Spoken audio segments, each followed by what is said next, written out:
like a lightning bolt. You feel the ground pounding, that might be the coast. Quick like a joke, like to hit when provoked. Don't you doubt that. That's a Jaguar to a house cat. That's an outcast to a whole squadron. If you talking Houston, then we've got a problem. You'll probably get the horns if you mess with the cattle. Sit back in your saddle and get ready for the fan battle. Hello, everybody, and thank you for tuning in to the AFC South Fan Battle Podcast. My name is Samantha Burnett. I am not hosting this evening. Josh Allen is going to be hosting because, as you can hear, I have come down with the sickness. Ebola. We don't know. But I did want to come on. The fact that you didn't deny it doesn't mean that you probably have it. The plague. I mean, I never deny. But I plead the fifth. But I did want to jump on because, you know, the Texans play the Eagles on Thursday night.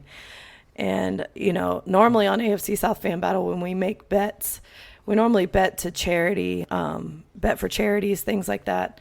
Donate to, like, one time I lost a bet and I had to donate to the Boys and Girls Club of Middle Tennessee. But the guys at the Franchise Tag podcast in the UK, I made a bet because we're coming hot off of 2 games, you know, thought we would be safe. And I made a bet to wear this ugly ass jersey. So I had to pay up my bets. And that's Chris. Show the people. That's Chris Jackson's favorite Colts quarterback. Oh. Oh, you wish. So here I am in an Eagles jersey because we lost that game. And I figured what better time to wear it because I said I would. So I'm going to wear it on the week that I'm sick. So I'm not even going to be on here for very long. And on top of that, the Texans are going to get smashed by them on Thursday. So no greater time than that. You're not lying. But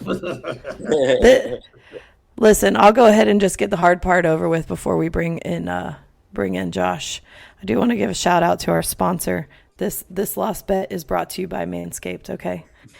Football is back, baby. We're back to seeing Hurts, because we'll throw in the plug, sling beautiful balls all over the field. And your friends at Manscaped are here to help you sling your beautiful balls all season long. With Manscaped state-of-the-art tech, we'll have your weapon looking more loaded. What? Huh? Huh? I'm sorry. It's just like these Manscaped taglines are amazing. Like, right? With Manscaped state-of-the-art tech, we'll have your weapon looking more loaded than the NFC East. Definitely not the AFC South, okay? Because we're a poverty division this year. Football may be rough, but your ball care doesn't have to be with Manscaped. Join the 6 million men worldwide who trust Manscaped by going to manscaped.com for 20% off and free shipping with the code FANBATTLE. And with that, I will introduce our host for this evening. Joining us, Josh Allen. What's up? Yes, that's my real name. Yes, I am now officially the best Josh Allen in Jacksonville because the one on the team sucks. So I won't be talking about the Jaguars and how much they stink this week. That unfortunate honor goes to Miss Nika from the First and Teal podcast. She's joining us. We also have Chris Jackson from the You Don't Know Jack podcast. RJ Ellison and Matt Briggs representing the Titans and the Texans. And I will say, just to start off, I find myself rooting for the Texans because I am sick of hearing about the Eagles. And I would love for the Texans, who are terrible, to somehow beat them on Sunday because that would just make me laugh. Because that's all we can do as Jaguar fans is just bask in the misery that comes to other teams that are actually good. So let's start off, though. Yeah. Yeah, oh yeah, I imagine you do feel the same, Matt. Andrew Whitworth, no, I'm like I guess if Andrew Whitworth had decided long in the past to not work out and not be good at sports and just eat a lot of hamburgers and french fries, I think yes, but I appreciate that comparison. That actually makes me feel kind of good.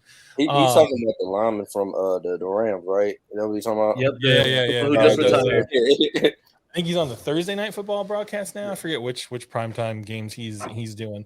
So let's talk about NFL news, and we're gonna get to some trades. But a thing happened today. I don't know if you remember the story of Britt Reed, Andy Reid's son, and assistant coach of something for the Chiefs under his father. Was drunk driving, speeding, hit 2 parked cars. And left a 5-year-old girl with a serious brain injury. He gets a 3-year prison sentence handed down today. So I don't know, man. I guess just like the system at its best. Terrible. Yeah, no, it's crappy, and he had resources. He's connected, and I'm pretty sure they looked out for him. Like it's trash because now it's just like a girl's whole life is affected, and he only has to do 3 years, probably 2 with good behavior. Like, but this is his third DUI too. Like, come on. Like it's absolute garbage. I never wish anything bad on anybody, but I hope karma takes its course. I think he's probably go to the worst prison for the next 3 years they can find. Exactly. Get a little prison justice. Yeah, and I hope it's not one of those 3-year sentences where all of a sudden in 6 months for good behavior he's out. It's just an unnecessary, just a completely avoidable situation all around. But at least I don't know. I've heard of other cases where people get off kind of scot-free with parole and much less. So I guess at least he's going away for 3 years. But sad story all around. Speaking of sad stories, let's talk about a man named Calvin Ridley. Calvin Ridley. Calvin Ridley, former Atlanta Falcons wide receiver, stepped away from the game for a little bit at one point due to his mental health, which I sort of applaud players for that. If you have a problem, step away, get some help. There are things in life that are more important than football, even if you're very good at it. But then this bonehead got in trouble for betting that the Falcons would beat the Jaguars and got busted. And he's been suspended for at least the entirety of this season and possibly longer. He can apply for reinstatement in February of next year. But then the Jaguars did the most Jaguar trade ever. And they traded away draft picks for this man who may never play another game in the NFL. And that with all the other trade news, there's a bunch of other trades going on. And my favorite part of this was the fact that the Jaguars social media team hyped this up with memes after the news had already dropped on Twitter and everybody knew. They started pumping out memes of like the dude in the yellow jacket, but they colored it teal. The one that's like hiding behind a tree and like rubbing his hands like he's getting excited for something. They colored his jacket teal instead of yellow, and people just roasted them in the comments. And they're like, "Yeah, you idiots! We already know what you did. And this is the worst possible trade of all trades." So, anybody have thoughts on that? Because I think it's dumb. Yeah. The guy has mental health problems. The Jaguars already had a linebacker retire because of mental health problems. CJ Henderson wanted to trade it because he had mental health problems. Like, I don't think Jacksonville is the greatest place to be with mental health problems. Listen, that Telvin Smith story is even worse than just mental health problems. Telvin Smith's mental health problems led him to doing some awful things. It's just, the false hope that the Jaguars have given this year is just on full display and things like this. Last year, rightly so, everybody was calling Trent Baalke a clown. People were wearing clown wigs and clown makeup to the games. And for a while, like even I was like, well, man, maybe we were all wrong. Maybe Trent knows what he's doing. We just beat the Chargers. We just beat the Colts. Here we are. Things come. And with Calvin, really, I said, what he obviously, I'm like, are they mailing it in this year? Because obviously he can't do anything for us this year. I guess they look forward to next year. My thing is, I hope they don't get into that thing where they think everything is fixed. And if there's a wide receiver in the first round, they decide to pass over him. I still think draft the wide receiver. Still draft the wide receiver. You don't get stuck into that. Statement from GM Trent Baalke, who got Sam leaving a comment. We are excited to welcome Calvin Ridley to our organization in the Duval community. This is an opportunity to add a proven playmaker to our already talented wide receiver room as we continue to build our roster for 2023 and beyond. We are looking forward to finishing strong this season and integrating Calvin into our program at the appropriate time. Yeah. Hey, can we just point out real quick that Sam put Uvaldu? Because I think that I'm not gonna let that one. We're not gonna let that one slide. It's gonna be Uvaldu. Matter of fact, we're gonna put that in. Yes, it was. Oh no, it was a copy paste. First off, if it was a copy paste, that means that somebody else got it wrong, and then you didn't catch it, and then you got it wrong too. It's amazing. People hate the Duval chant anyway outside of Duval. And then that makes me love it. Uvaldu. I just think it's not. Listen, I hope I'm wrong, and maybe Calvin Ridley will come back, and have a great year. But I don't see it. But moving on to the other trade that affects the division, the Colts made a trade, sending what's his name? Is it Naheem? That's his first name, Naheem Hines. We just call him Naheem Hines. Naheem Hines. He to the Bills, which congratulations to Mr. Hines. That's good. Yeah. I'd be excited if someone traded me. He actually has a shot at the Super Bowl. I think we should be able to trade fans to different teams. I would put myself on the trading block willingly. Please, Jaguars, let me go. Free me of my misery. I think I don't know. Were you expecting that, Chris Jackson? Like, what are your thoughts on them sending him to Buffalo? So leading up to now, there were names that were being thrown out there. At one point they said Leonard was going to be out there, but I was like, there's no way in hell. They said that Kenny Moore could possibly do it, and I know that he's had some issues with contract disputes this year. Honestly, it's just like if they would have traded him, that would have been additional $10 million. But then Hines just came up within like the last 24 hours leading up to when they were trading him. And you're just like, okay, well, if that's the case, fine, because they're not using him properly anyway in any offense since Phillip Rivers was there. So we're just like, okay, fine. Thought maybe a 4th-round pick, something like that, maybe. Man goes for Zach Moss, who the hell is he, and a 6th-round pick that's conditional, could be a 5th-round pick. I'm not sure what the condition is. Maybe it just depends on how many times you take a shit when you go to the bathroom. It doesn't make any sense anyway, because it's just like, what's conditional about it? Like, he's literally going to the Bills. They're going to they're going to the condition is how many snaps he plays. I think he has to get like almost 100 snaps for it to be a 5th round. Yeah, and that's stupid. Like, that's the dumbest thing that I've heard, especially for somebody like you're sending him over there. Mind you, they don't need him at this point. He's a luxury, but he's another RB3 receiving threat out the backfield. Out the backfield, nobody else is going to be able to do that. So they're probably going to play Singletary more. And they got that. What's the name? Dalvin Cook's brother. Yeah, James Cook. Yeah, but you think I'll have Himes returning punts or kicks or something. That's what I couldn't make sense of why the Bills would add him. I guess I don't know. They just want another playmaker. They can just dump it off of Josh Allen when he get in trouble. Literally, it's a long season. They need all the bodies they can get. Yeah, especially since the Colts gave him away for a ham sandwich out the backfield. Yeah. Well, I mean, the Bills were trying to get Christian McCaffrey, and they just couldn't pull the trigger before the Niners did. So they had to make a move at the running back.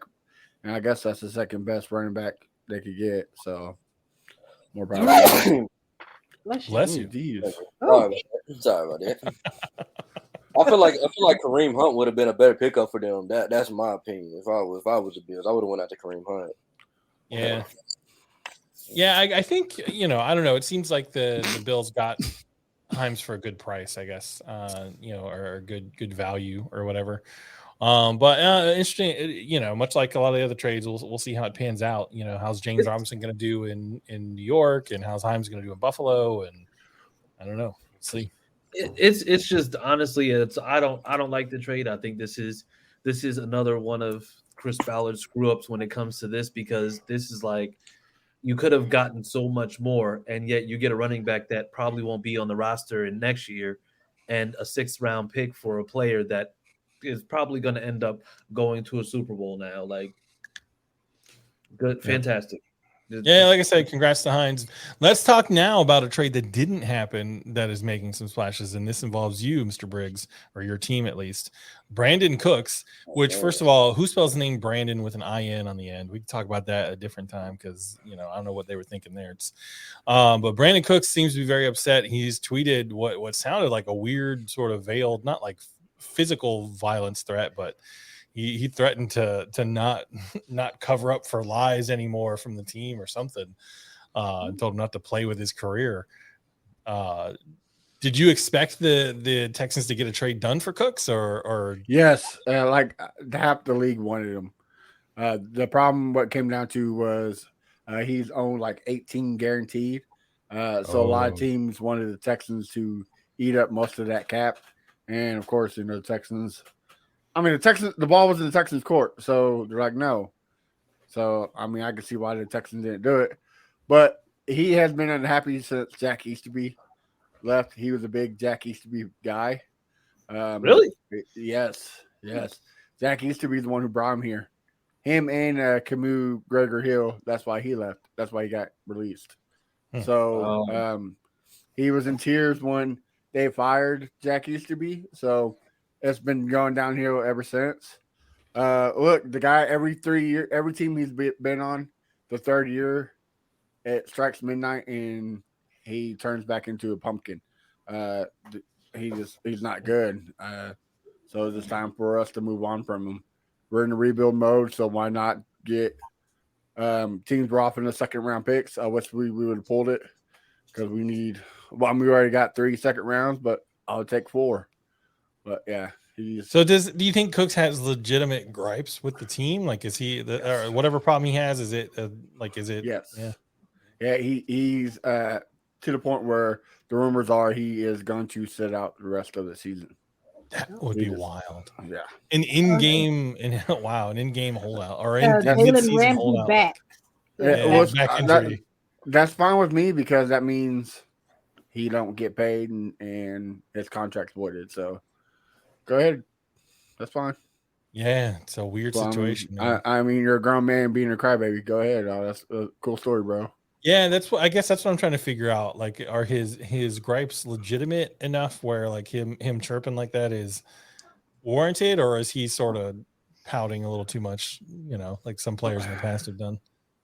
I hate to keep bringing him up because he is just bad news, but it's like Deshaun Watson. He got upset because Bill O'Brien got fired and he wanted to be the guy who called the shots and he wasn't. So now he wanted to be traded. Same thing with Brandon Cooks. Got mad because his dude got fired. It's a business. Take the emotions out of it. I get it, but quit being it's just weird. I guess you're a grown man. I don't know. I guess because I've never played on an NFL team, obviously. True.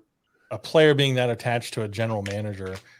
Like he wasn't even the general manager. He was like the president of football operations, like or whatever. Somebody in like even more so than like like how much interaction do they even have with the players? Like I wouldn't think it would like during the season would be that much, right? It'd be mostly with the coaches. It's just weird, I guess. But I guess they probably hang out at different functions or whatever. But it's a very odd situation. Well, we had the NFL writer Aaron Wilson who breaks a lot of these stories on, and he said that that Jack Easterby actually is a real good guy and that he is very close to a lot of football players, so close that he performs their weddings. So, I mean, I get it. He created bonds with these guys, but I just try to equate that to like the business world that I'm in. Right. And me like asking a vice president to like perform my wedding would just be so odd. Like, hey, VP of production and development for this business line, can you what are you doing on Saturday? You busy? I need to get hits. Can you come out and it's a different world, I guess, right? So that's never not strange. Yeah. So all right, so let's get into the real fun part of the show where we talk about our terrible teams. -1. It was a victory Monday for everybody. Well, not for everybody, just one team in particular. But let's start with my favorite terrible team. Bang bang Mayo game. We'll get to them last. We're gonna do Houston. We're gonna do the Houston and Texans, or the Houston and the debacle that was that game later. We're gonna start with my favorite terrible team, the Jaguars. They played the Broncos in jolly old England, and I'm going to kick it over to Miss Nika and let her give her thoughts on how much the Jags suck and why. Ooh, let's ride. Broncos country, let's ride. Broncos country, let's ride. Oh my God, what words are there for this? The month of October was absolutely horrible for the Jaguars. Yeah, it was. It was a game to get right for the Broncos. A team that hasn't been very good, and they weren't very good for this game. But Jaguars on a Jaguar, and they started out. They looked okay, moved the ball, scored, and then Trevor decided, hey, I'm gonna do what I do best and throw an interception in the red zone at the 1 or 2 yard line on a first down after how many penalties? That is now the Trevor Lawrence special. Yes. And as soon as that happened, I knew it was going to happen. And I was like, don't throw it. Don't throw it. He threw it. And I said, ball game. I said game because it really ended at that play. And granted, he able to come back in the fourth to get them ahead, but our defense couldn't hold water and let the Broncos march right back down the field, score again, and then Trevor does, forcing it another interception, and that was it. I think for me, the only bright spot in that whole game was Travis Etienne. Mm-hmm. He basically, I say he put on the show. He was hitting holes hard, fast. I don't know, maybe with the leaving of James Robinson, he can get into a rhythm, but he was fantastic. I have no problems with him. The rest of the team, they could have left him there.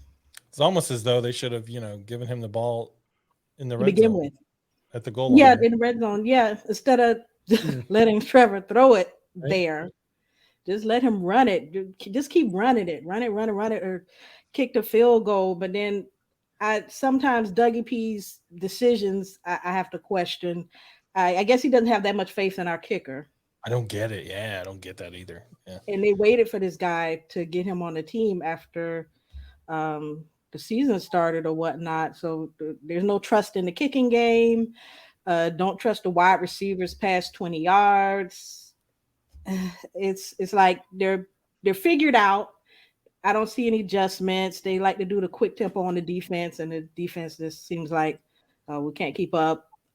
There's players appearing, disappearing. Josh Allen.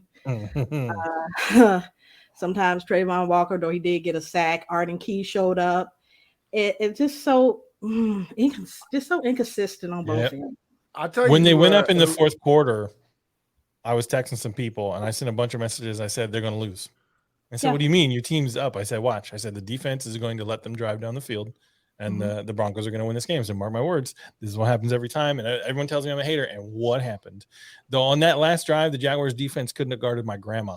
My grandma could have got out there and blown past those cornerbacks. And I think it's partly because of the coverage, but it was just, it's just typical invent new way to win Jaguars experience, right? Right. Invent new way to lose. Sorry. Yeah, and I'm sitting there, and I think at the beginning of the year, I was like, okay, I just want this team to be competitive, because usually by halftime, Jaguars getting blown out, and you go like, I can change this game, or I can go home, and they're keeping you there to the fourth quarter. Jaguars are keeping you through this whole game. They're in it, but you just know it's not, they're going to keep you in it, but they're just not going to finish. They can't find a way to finish, and it's so frustrating because it's one or two plays, really. It comes down to one or two plays, mostly by Trevor, who has these accuracy issues or throwing the ball long. It's these terrible decisions that he's making, and the defense either making one or two bad decisions on a play to give the other team life, or just busted plays. It's like I said, it's frustrating because it's one or two plays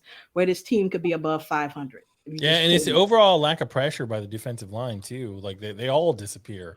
Yes, they did have a sack. Woo, good job. Oh, they got an interception. I forgot Campbell turned around and they were playing well then, but it just Russell Wilson is not having a good year. He's coming off an injury. The Broncos had a busted up offensive line, and the Jags still managed to not really be able to contain that offense. It's almost worse when they're just good enough that they're not getting stomped every week, because when they get stomped, I can sit back and laugh. I just laugh, and it's almost fun in a different way, because you're just like, oh, okay, well, there's no chance they were going to win anyway, so let's just watch the carnage ensue. Right. But yeah, they're bringing you. They're just sucking you in, and they're playing 55 minutes of football, not 60. Amen. 55 minutes. The story of the Jacksonville Jaguars. Oh, all right. Well, what do you think? What do you think about this week? What are our chances? Another get right game, because I think the Raiders, didn't they just get blanked? Yeah, they got beat pretty badly. Yeah, it wasn't. Pretty so that's because they got spoiled by the Texans. They're like, oh, football's this easy. All right. Yeah. I'm with you. I think it's going to be a Derek Carr tune-up game. He's gonna get right, and Devontae Adams. Yeah, they're gonna eat us alive. We're gonna be in it. We're gonna be in it. until the last 5 minutes. Let's preview Derek Carr because I have him in a different fantasy league. He got me approximately negative 1.2 points last week. What? Well, listen, start him Negative this week. 1.2. Don't take him out of your lineup. Start him this week. He's gonna go gangbusters. I still don't trust him. Only reason why I even played him then was because Jalen Hurts was on a bye. Oh yeah, start Jalen Hurts instead. Yeah. If he's your backup, then Yeah, It's Jalen Hurts better don't- starting a quarterback on the bye then. I just don't understand how you get shut out when you had Devontae Adams, Josh Jacobs, what else? Darren Waller. It's just that's unbelievable. I don't understand. Because we're the Raiders. Yeah, Devontae Adams said he's going to play with another Hall of Famer. Remember that. Yeah, he definitely called him a Hall of Famer. Is that guy joining the team next year, or who is he? Yeah, I'm about to say it's just like the draft of Bryce Young. Hey, you tell me. I don't know, man. All right, so let's move on to the other, poverty franchise in the league, the Indianapolis Colts. Chris Jackson, what was your team doing on Sunday? Absolutely not nothing. winning. Absolutely nothing. Yeah, it was. Sam Ellinger did pretty well. First starting action. He had over 200 yards, no touchdowns, no interceptions. Only turnover he had was a bumble-headed fumble on a run that he was taking off with. I mean, this team. You know what? I've never felt. All right, before you go on, this week.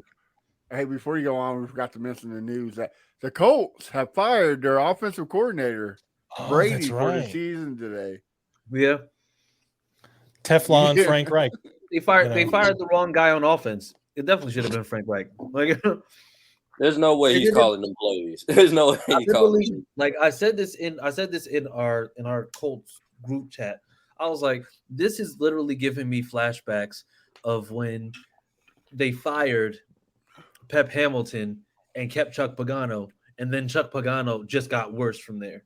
Like this is exactly what that is. Like they needed a scapegoat, they needed a guy. Irsay just gave Chris Ballard and Frank Reich new contracts, so of course he can't say that Frank Reich is the issue. So what do? You get rid of Marcus Brady, even though he's not calling plays. He's not the guy out there actively doing everything that you're talking about. Like it's more of not getting rid of Frank when you know that he's the issue. It feels much like the Jack Del Rio tenure with the Jags. They used to call, Jack Del Rio the Teflon Don because nothing ever stuck to him, and he would fire literally everybody else, and no one ever seemed to talk about firing Jack Del Rio when he was stinking it up.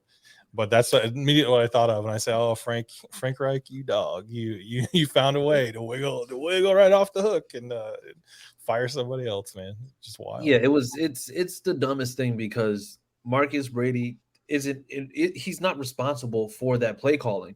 And to make it even worse, Frank Reich uses a lot of analytics rather than actually just going with his gut and doing things. So for Marcus Brady to be the scapegoat in this one, it's like at this point you're just like you guys think we're stupid.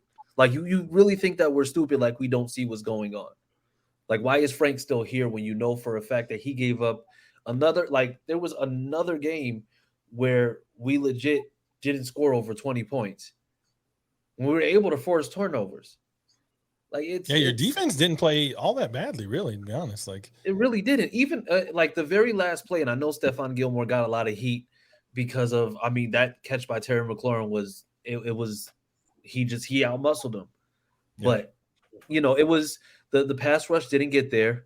Terry McLaurin literally ran it into the middle of the field. He stopped because that's where it was supposed to go, but we didn't get there, and then he was able to extend the play. But the thing is, the defense spent most of the time on the field, so what else do you expect from them to cover up the fact that our offense is absolutely putrid? Yep. Like the O-line is still bad forever. I hope Matt Pryor just gets lost. Like I hope that he just goes somewhere and gets lost and is just not found. He doesn't like have. He does, I don't even like want, he does on Sundays. On him. Yeah, I don't wish harm on him. I just wish that he just disappears. That's what I always say. Like he does on Sundays, right? That's what I always say. There's certain people that you just hope that like on Sunday, and that's the issue.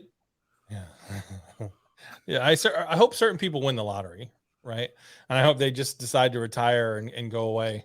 So I think it's one of those situations where, like, man, I hope he somehow just falls into a whole bunch of money. He's like, you know what? I don't have to do football anymore. See you. Yeah.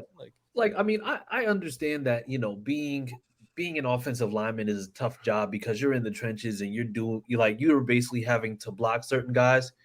But me at 6 foot, 201 pounds, I'm sure that I can block better than he can because all he's doing is basically doing just like a soft security check. Like if you ever seen that one meme where the guy he just goes just like literally just touches the arms, touches the side, and then lets him go. That's exactly what he's doing every single week. Like these people, like literally, he's checking credentials. Like it's almost like they're lined up in front of him, and he's just like, "Oh, hey man, I'm supposed to be back there." And then as soon as the ball snaps, he's just like, "Okay, well, go ahead." Like he's like, "Listen, bro, I'm gonna let you go by. Just don't make it too obvious." Yeah, it's just like, right? Like it's just like, "Hey, you look familiar. I trust you. Yeah, go ahead." Like, no, it's trash. And the thing is, this is another reason why this whole Frank Reich thing is just continues to be an absolute shit show because you've had this guy start every single week, and every single time that he starts, defenses will target him specifically to make sure that they're going in and they're doing whatever they choose to. Like when you see him, people are about to make their stats for the season. Like that's just what it is. Man, that's a very familiar feeling. As a Jaguars fan, I can relate. I know, like I've never felt closer to Jags fans than I am right now because I don't get it. I just don't get it. Yeah, man. Existence is suffering, and being a Jags fan is the epitome of the human experience. So, all right. So, all right. Who do you guys play this week? I don't even know. I know that's bad. Who do the Colts play coming up Sunday? I don't even know. I hope we lose. Unless you know your team. I hope we lose. Hendon Hooker season is upon us. Like, no, no, you're not kidding him. Yeah, you stay away from my quarterback, sir. All right. Hey, well, first off, I hope he stays away from the AFC South. We don't need the coach getting no more volunteer quarterbacks. No, sorry, listen, no more. Hendon Hooker No more season is upon volunteer. us. He can come to the AFC South. Because the Texans got Arian Foster, and I was freaking sick because I already knew he was gonna be nice. I'm like, yeah, you would hope. You want it to be that way, but honestly, I don't even know who we play. I mean, between I think today, you got a bye week, don't you? No, ours isn't. It's late again. It's like week 14. I got you. Yeah. Oh no, we play the Patriots this week. Well, no, I don't hope we lose. If there's a game, we could beat the Patriots and lose every other game, and I'd be completely okay with that. But do you like your team's chances against Macaroni and Cheese Jones? I mean, after that showing they had last week, absolutely. That's my new joke. I want to get people to believe that his full name is Macaroni and Cheese. It just goes by Mac for sure. Blue Mackerel Jones. There we go. All right. So moving on to the highlight of the week, the spectacle of football that was the Titans and the Texans. I'm going to let the final leg of the poverty franchise trio go first. Matt Briggs, give us your thoughts. Dude, if the Texans were going to beat the Titans, Sunday was the day. You had let me put my RJ mask on. The GOAT of Tennessee, Malik Willis starting. The future, Malik Willis starting. And he only went 6 for 10 for 55 yards with the interception. And you had Derrick Henry, who had, I think, 30 carries and 231 yards. The dude almost had like a 10-yard per carry. Like the dude tripped and he gets 20 yards. The Texans' run defense is just as terrible. Chris mentioned earlier about Pep Hamilton getting fired from the Colts. I wish the Texans can take a playbook out of their plays and fire Pep Hamilton. His play calls are vanilla.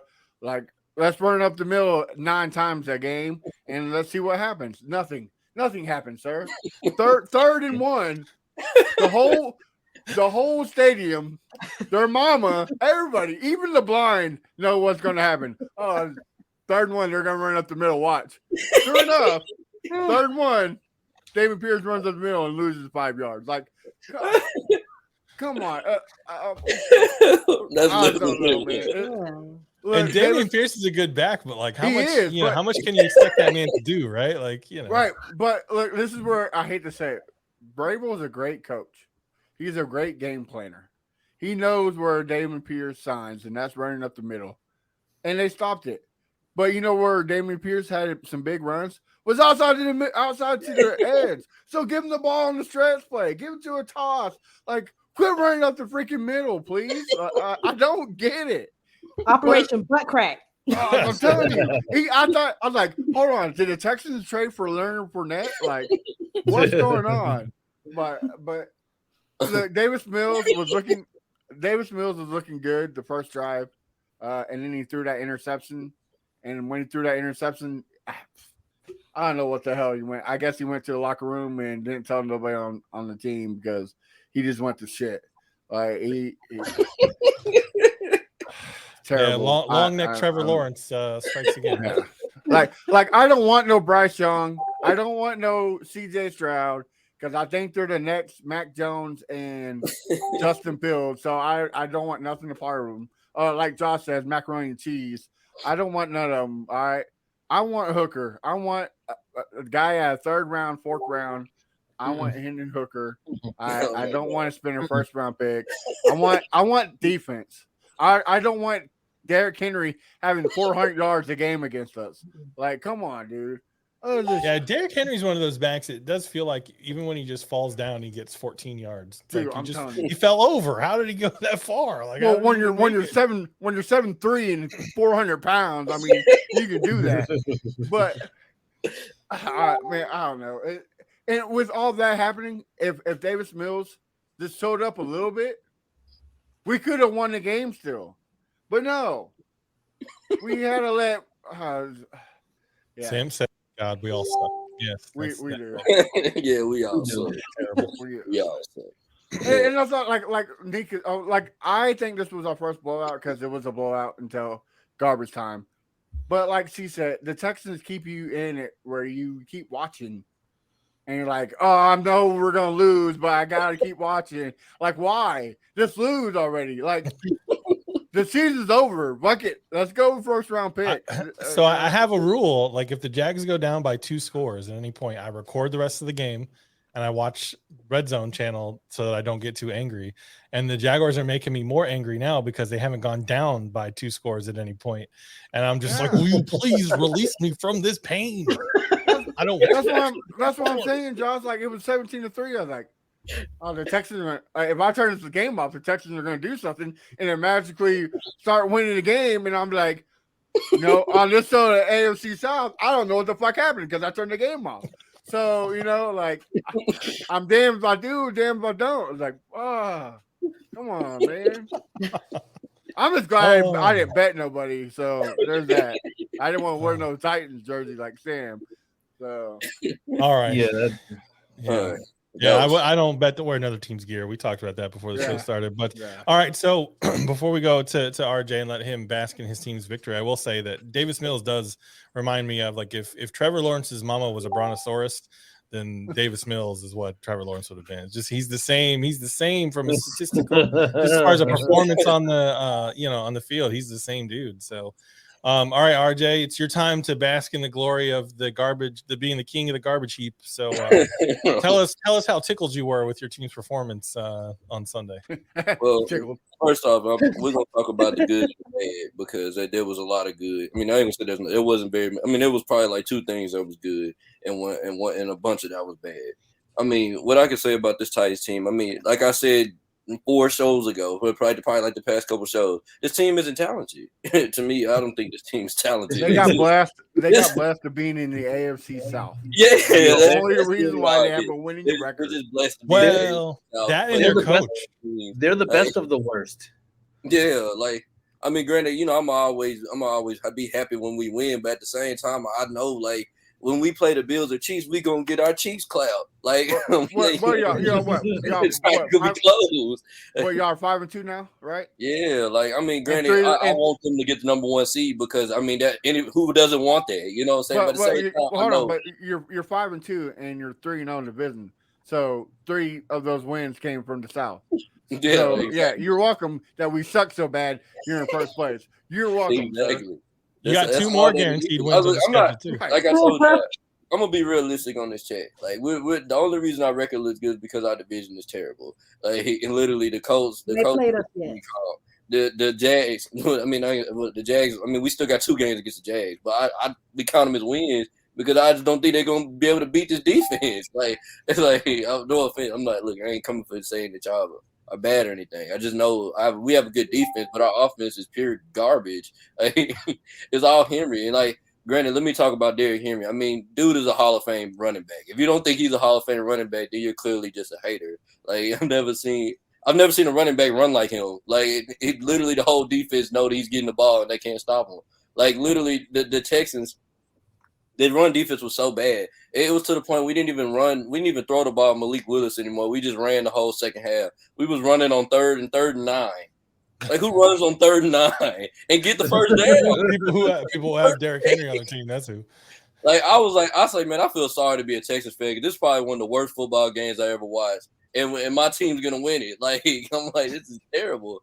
Like, that's why I was laughing so hard at Briggs because I was like, I want to get inside of the story. That's like, what I'm saying, and like somehow magically the Texans could have pulled fucking something out of their hat, and we would have won that game. That's why I was like, I can't turn it off because then I'd be like, oh, what did we do? So yeah, y'all got a garbage time TD. It was back in the game. I'm like, man, they could get the onside kick and be in the game. Like our offense is that bad. Like, I mean, granted, Malik Willis, it was his first NFL game, so I can't really judge him because there's so many quarterbacks that look like trash their first game and then became great. You know, they have to learn the league. The game is very, very fast compared to a rookie, you know. Yep. So, we'll see. We'll see. I will say the nickname Music City Malik is pretty cool. Yeah. I've heard that thrown around, so I'll give you that. That's pretty catchy. I think a big part of your success is Vrabel. Vrabel has the same feel that Belichick does, where Belichick just figures out a way with what he's got. As bad as it is, he just figures out how to make it effective in whatever game they're playing. He's just a great game planner too. Like he knows he's very good with preparation. Yes, it's you know what it's. And I'll say this because, like I said, Mike Vrabel, I think the other thing is just like he's passionate about it, and the guys buy into it because they see like he's out there like getting hyped up. Like I saw the clip with Ben Jones when it's just like Ben Jones played hurt to make sure that the Titans actually won the game, and he greeted him in the tunnel. Like that's a guy that believes in them, and the thing is, it's just like that type of leadership. It's very easy for people to buy into, and it just like it gives that energy. Like, look, if any NFL head coach says, "I'm willing to cut off my pecker to win a Super Bowl," I'm following him to battle every day. Like that. But I think I think it helps until he asked if you'd also cut yours off. It's just like then I'm like, hey, can I get a trade, please? Like. I need to get me out of here. Right. But this also goes into another point of mine. Like Vrabel's a great coach. Vrabel can coach my team for as long as until the Titans decide to just blow up and go to Alaska. You know what I'm saying? So, but my thing is, I'm starting to get out on John Robinson. Like, why is this team not talented? We have the coach. Why don't we have a talented roster? Like, you know what I'm saying? We're not gonna like we're playing hard to get clapped up by the Chiefs and Bills. Like I feel like that's what we're doing. Like, and I don't want to do that. You know what I'm saying? I want to beat them. You know what I'm saying? I want to win a Super Bowl. I want to. Like, we're going to the playoffs to get there and get put out the first and second round. I don't want that. I want to be able to know that I have a chance to win this game. As I don't think if we go to Buffalo, we're going to go up there and tickle them again. That's exactly what we're going to do. Yeah, it's the same. It's the same feeling with the Jags, right? Like, don't tease me with false hope, and that's what it feels like a little bit with the Titans. Is like that, you may be the king of this garbage division, but you really got to figure out how how to match up against those top tier teams, the ones that are consistently in the playoffs and winning playoff games. I mean, granted, we've had success with the Chiefs, so if we play our game and we can force some turnovers against the Chiefs, I think we could beat the Chiefs. But the Bills, we don't stand a chance, man. Their run defense is just too good. Henry can't do it by himself to beat the Bills. Man. I'm sorry to tell you this, but the Bills and the Chiefs are pretty much the same team. Yeah, different coaching. Next week, y'all gonna get smoked. Actually, the Bills are better than the Chiefs. I think so too. I think the Bills are better, but they both have a higher power offense that can go off. Exactly. Yeah. The Bills. I think the Bills have actually found a way to get it together on defense this year. And that was the biggest difference because last year it was just offensive shootouts. The Chiefs kind of are still in that same mode because the Chiefs, you got to be able to shoot out with them. If you can, that's why I said it. I mean, we're not. I don't think we're gonna beat the Chiefs, but I mean, we can beat them though. Because the thing about the Chiefs is their run defense isn't what the Bills is. So Derrick Henry could just have a crazy game and just get us a dub. You know what I'm saying? But in the playoffs, he's not. It's hard for him to do that. You know what I'm saying? Because everybody's coming to stop him. And I'm gonna tell you the same thing. I would tell Raiders fans. Do not live off this Texan vibe, okay? You beat the Texans. No, yeah. They're the ranked 32nd rush team on defense.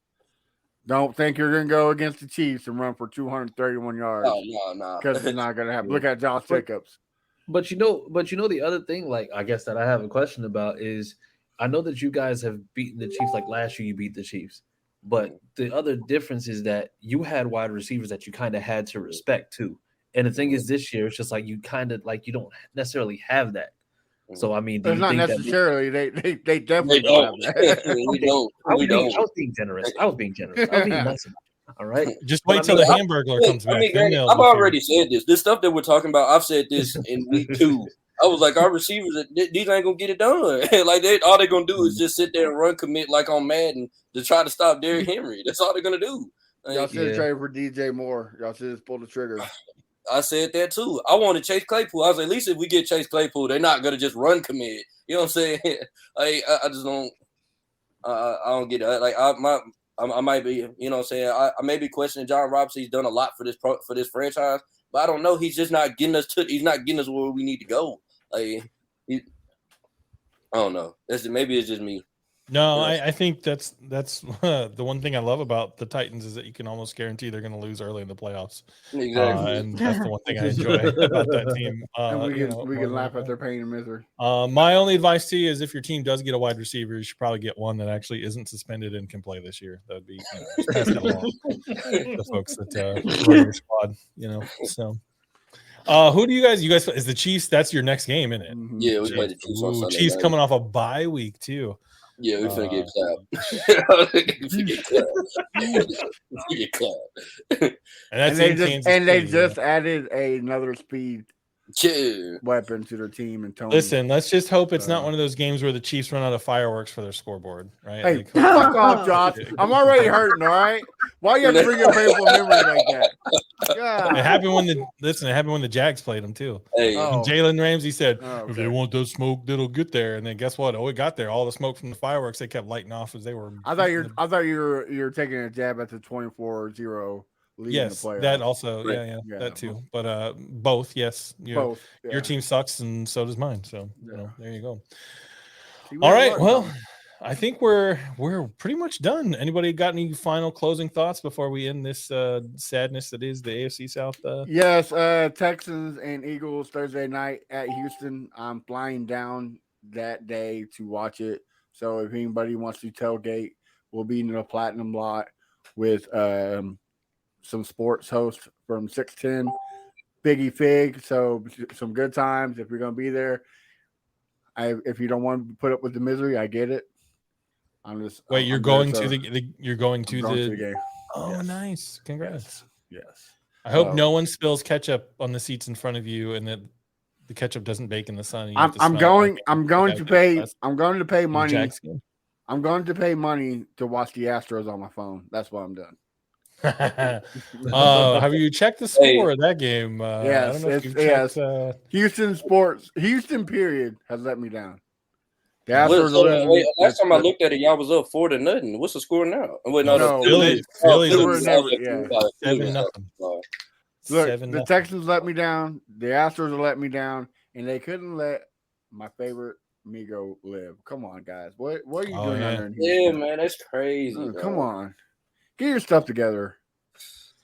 That's sad, man. Like, that's all I have. Yeah, it's crazy. All right. Yeah, hold on. Who do y'all got for Tennessee, Georgia, man? I got to hear the predictions. I know everybody watching. As a Florida Gator fan, I hope they both lose.